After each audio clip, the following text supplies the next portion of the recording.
Hello friends, हम ये case study समझते हैं। ठीक है, केस स्टडी समझने के लिए हमें ज़्यादा से ज़्यादा इस केस स्टडी में ध्यान रखना पड़ेगा, क्योंकि ये थोड़ी कॉम्प्लिकेटेड केस स्टडी है।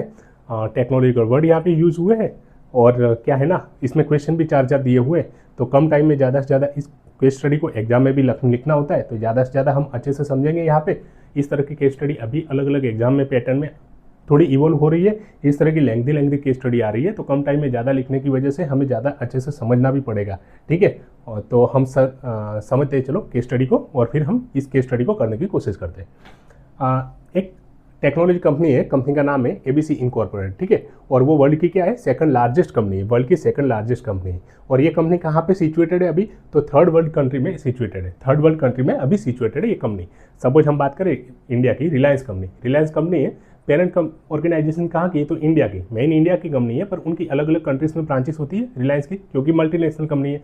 तो ऐसी ही ये एबीसी इनकॉर्पोरेटेड मल्टीनेशनल कंपनी है, सेकंड लार्जेस्ट है वर्ल्ड की, और थर्ड वर्ल्ड कंट्री में उनकी एक ब्रांच है। ठीक है, अब इस कंपनी के आप क्या हो, सीईओ हो, चीफ एग्जीक्यूटिव ऑफिसर हो और मेजोरिटी शेयर होल्डर, और इस कंपनी के शेयर भी आपके पास, मेजोरिटी शेयर है आपके पास। ठीक है, अब क्या हो रहा है ऐसे टाइम में, हमको पता है अभी टेक्नोलॉजी का टाइम है, टेक्नोलॉजी का ज़माना है कहते हैं ना, तो फास्ट टेक्नोलॉजी एडोप्शन हो रहा है। ठीक है, फास्ट टेक्नोलॉजी एडोप्शन हो रहा है, और ऐसे में environment activist, regulatory authority, general public वगैरह जग गए हैं कि जो टेक्नोलॉजी ज़्यादा से ज़्यादा एडोप्ट हो रही है उसकी वजह से एनवायरमेंट में कोई प्रॉब्लम हो रहा है या और कोई प्रॉब्लम हो रहा है, तो इनकी वजह से सब ये एक्टिविस्ट वगैरह जागे हुए हैं। ये क्यों जागे हुए, तो सस्टेनेबिलिटी सिनारियो, ये टेक्नोलॉजी एडोप्शन किया जा रहा है, उसकी वजह से एनवायरनमेंट वगैरह या हमारा जो अर्थ है वो सस्टेन कर पाएगा या नहीं कर पाएगा, तो इसकी वजह से ये सब जागे हुए हैं। ठीक है, अब प्रॉब्लम क्या है, तो यू कन्फ्रंट एनवायरनमेंट फुटप्रिंट। आपके सामने एनवायरनमेंट फुटप्रिंट के बारे में एक सवाल आ रहा है, आपके सामने ये सब लोग सवाल कर रहे हैं आपको एनवायरनमेंट फुटप्रिंट के बारे में कि 2019 से 2023 यानी कि 4 साल में आपकी कंपनी ने 48% ग्रीन हाउस गैस का एमिशन बढ़ाया है। आपकी कंपनी से क्या हुआ, अब प्रॉब्लम ये है कि ये सब आपको सवाल कर रहे हैं कि आपकी कंपनी ने 4 साल में सिर्फ ग्रीन हाउस गैस का एमिशन 48% बढ़ाया है, और ये ऐसा क्यों हुआ, तो आपकी कंपनी ने क्या किया, एआई यानी कि आर्टिफिशियल इंटेलिजेंस, उसका एडोप्शन किया है। और हमको पता है कि आर्टिफिशियल इंटेलिजेंस में डेटा सेंटर होता है, डेटा सेंटर में उसमें सबसे ज़्यादा से ज़्यादा एनर्जी कंजम्पशन होता है। ठीक है, डेटा सेंटर में एआई में ज़्यादा से ज़्यादा एनर्जी कंजम्पशन होता है, इसकी वजह से यहाँ पे आपकी कंपनी में ग्रीन हाउस गैस का एमिशन कितना 48% बढ़ गया। अब आपको और भी यहाँ पे टेक्नोलॉजिकल प्रोलिफरेशन करना पड़ेगा, आपको और भी टेक्नोलॉजी प्रोलिफरेशन करना पड़ेगा। और ऐसे टाइम में क्या है, ये सब आपको एनवायरनमेंट फुटप्रिंट के बारे में ऑलरेडी ये सब लोग हैं जो एनवायरनमेंट एक्टिविस्ट, रेगुलेटरी अथॉरिटी वगैरह वार्न कर रही है, क्योंकि आपने एआई मॉडल अपनाया और आपकी कंपनी से क्या है, ग्रीन हाउस गैस का एमिशन बढ़ गया है। ठीक है, तो ये आपको सबको वार्न कर रही है। अब यहाँ पे दूसरा प्रॉब्लम ये भी है कि ऑलरेडी आपका कमिटमेंट है, कमिटमेंट क्या है कि नेट जीरो बाय 2030 तक क्या करना है, हमें नेट जीरो कार्बन एमिशन करना है। नेट जीरो का मतलब क्या है कि जितना हम एमिशन करेंगे उतना ही हमें सिंक करना है, कार्बन सिंक करना है। सपोज आप 5 टन कार्बन को एमिशन किया, एटमोस्फेयर में छोड़ा है, तो 5 टन उतना ही सिंक होना चाहिए। ठीक है, तो वो सिंक कैसे हो सकता है, तो कि आपको टेक्नोलॉजी ऐसी एडोप्शन करनी पड़ेगी जिसकी वजह से एटमोस्फेयर में कार्बन कम निकले, या तो ज़्यादा से ज़्यादा एब्सॉर्ब करे, यानी एफॉरेस्टेशन, जंगल वगैरह या पेड़ वगैरह लगाए, है ना। तो ऐसे तो नेट जीरो बाय 2030 करना, ये आपके सामने एक चैलेंज भी है। अब इन सब के लिए आपको क्या करना है, तो क्या करना पड़ेगा, तो सब्सटेंशियल इन्वेस्टमेंट चाहिए। इन्वेस्टमेंट किस चीज़ में चाहिए, तो रिन्यूएबल एनर्जी। अब आपको ये कार्बन एमिशन इतना ज़्यादा हो रहा है, ग्रीन हाउस गैस एमिशन इतना ज़्यादा हो रहा है, तो उसको कंट्रोल करने के लिए रीन्यूएबल एनर्जी की जरूरत पड़ेगी। क्या पर जरूरत पड़ेगी, रीन्यूएबल एनर्जी की जरूरत पड़ेगी, ताकि हमारा जो नेट जीरो बाय 2030 का टारगेट है वो भी अचीव हो, और एनर्जी रिक्वायरमेंट भी ना बढ़े, और कार्बन एमिशन भी कम हो, और एनवायरमेंट का पॉल्यूशन भी ना हो।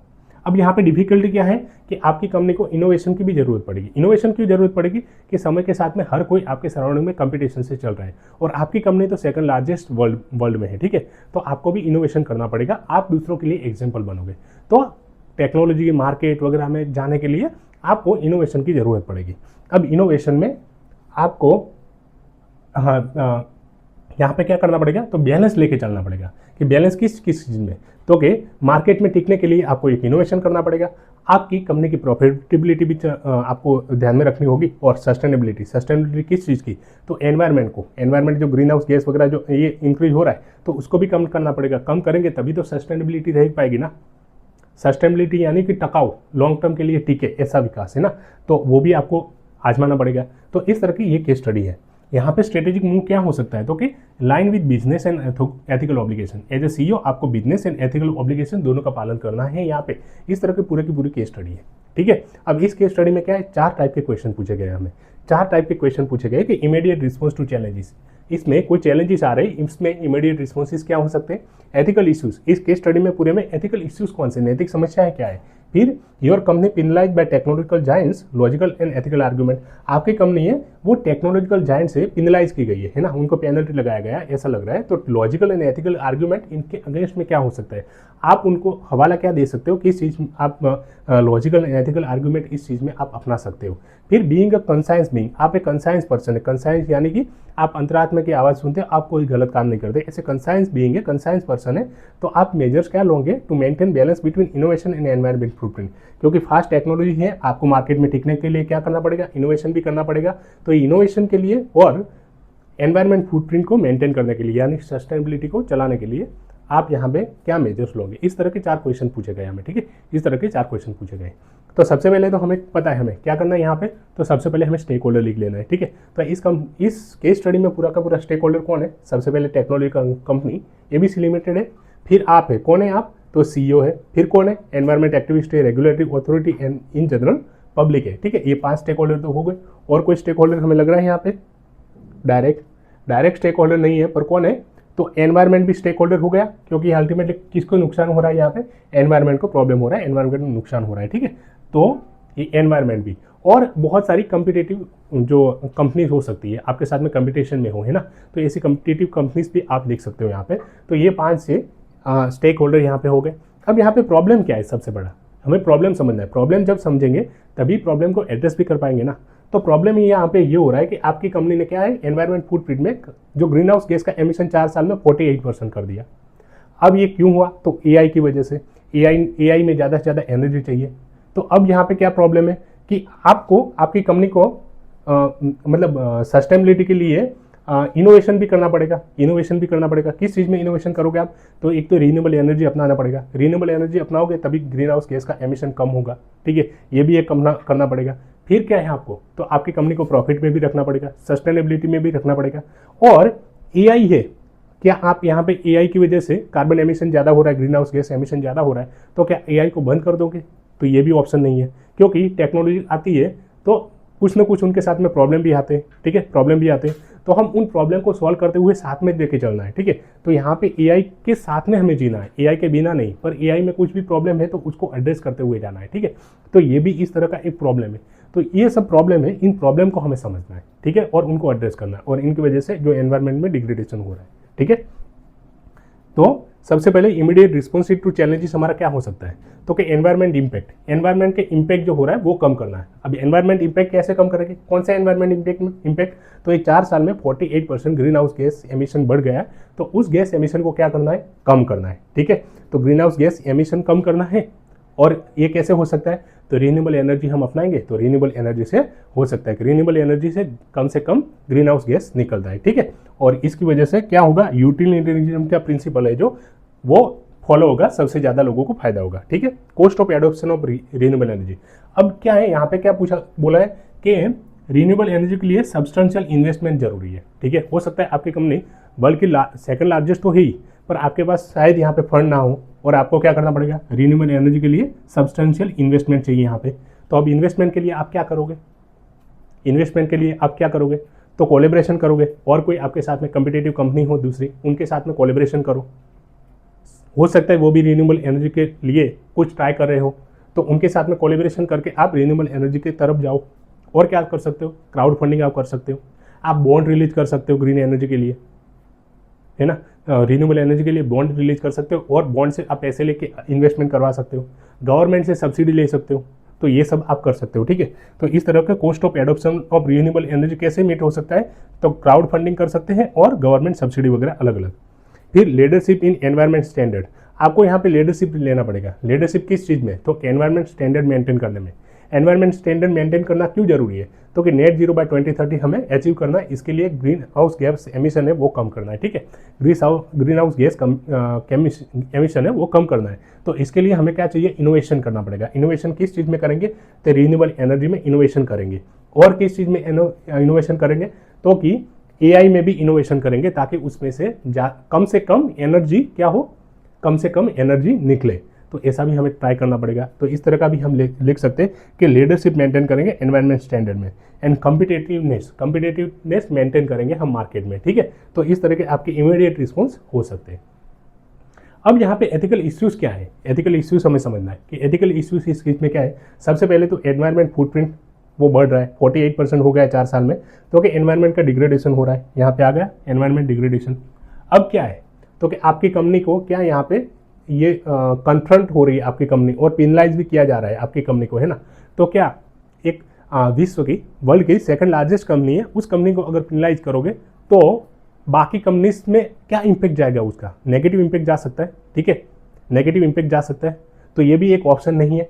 तो यहाँ पे आपको क्या करना पड़ेगा? प्रॉफिट मेंटेन करना पड़ेगा कंपनी का। एक साइड तो कंपनी की प्रॉफिटेबिलिटी चाहिए, और दूसरी साइड क्या है? सस्टेनेबिलिटी भी चाहिए। तो इन दोनों के बीच में लड़ाई होगी अब, कि प्रॉफिट को मेंटेन करके चले या सस्टेनेबिलिटी पे चले, क्योंकि ऑलरेडी आपका कन्फ्रंटेशन आपकी कंपनी का हो रहा है। किनके साथ में कन्फ्रंटेशन हो रहा है? अलग अलग जो एनवायरमेंट एक्टिविस्ट है, रेगुलेटरी अथॉरिटी है, जनरल पब्लिक, उनके साथ में कन्फ्रंटेशन हो रहा है। अब उनकी बात 100% आप मानोगे तो क्या है? प्रॉफिट आपका कम रहेगा, सस्टेनेबिलिटी की ओर आप जाओगे, पर प्रॉफिट कम होगा तो कंपनी को बंद करना पड़ सकता है। तो ये भी एक सस्टेनेबल ऑप्शन नहीं है, ठीक है। तो इस तरह का भी ये क्या है? एथिकल इशू है। फिर threat to survival and competitiveness of ABC, यही आया ना कि एबीसी कंपनी है, उसका सर्वाइवल का चांसेस या तो कम्पिटेटिवनेस, मार्केट में कंपटीशन में टिकने का, तो ये एक एथिकल इशू है। Short term gains versus long term sustainability. Short term आपका सोचोगे, शॉर्ट टर्म क्या सोचोगे? यहाँ पे कंपनी की ओर से दिखे तो शॉर्ट टर्म कंपनी अगर देखती है कि ठीक है, मैं जो भी है एनवायरमेंट फुटप्रिंट बढ़ रहा है तो ठीक है, बढ़ने दो। तो लॉन्ग टर्म इम्पैक्ट क्या हो सकता है? लॉन्ग टर्म इम्पैक्ट ये हो सकता है कि एनवायरमेंट ज़्यादा से ज़्यादा डिग्रेड होता जाए, ठीक है, और भी कंपनी आपको फॉलो करती जाए, इस तरह से और भी सब इग्नोर करते जाए आपके इश्यू को, तो एनवायरमेंट में ज़्यादा से ज़्यादा प्रॉब्लम हो, और नेट जीरो बाय 2030 हमारा टारगेट है वो भी अचीव ना हो। तो यहाँ पे short term gain versus long term sustainability का सवाल आता है। Stagnation in innovation. अब यहाँ पे क्या करना पड़ेगा? आपको इनोवेशन भी करना पड़ेगा। इनोवेशन करने, क्योंकि मार्केट में टिकने के लिए इनोवेशन जरूरी है। और यहाँ पे भी हमको बोला है balance between innovation, profitability and sustainability, तीनों करना है हमें, ठीक है। तो इनोवेशन स्टेगनेंट हो जाएगा अगर सिर्फ आप सस्टेनेबिलिटी की ओर चलोगे।